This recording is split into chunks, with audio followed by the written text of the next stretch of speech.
कि माई बहिनिया के इज्जत लूटल जाता। ये पत्थर के देवता कुछ ना बुझाता कि ये पत्थर के देवता कुछ ना बुझाता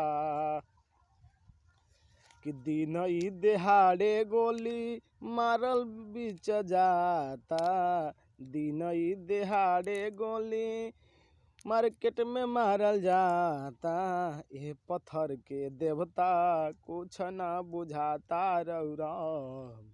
ये पत्थर के देवता कुछ ना बुझाता।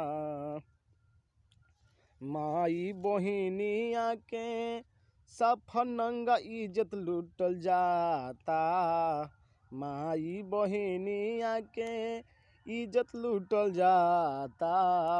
ये पत्थर के देवता कुछ ना बुझाता। सुन ये पत्थर के देवता कुछ ना बुझाता।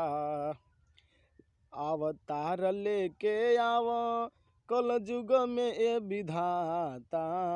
फिर से अवतार लेके आव कल युग में विधाता। माई बहिनिया के इज्जत लूटल जाता कि माई बहिनिया के इज्जत लूटल जाता। आजकल ज़माना के अनुसार एगो गीत याद पड़ गई तो आप सबके बीच में गा करके प्रस्तुत कर देले बानी। अगर त्रुटि हो जाइए गीत में तो आप सब अपना लड़का अपना भाई समझ के हमरा के क्षमा कर दें।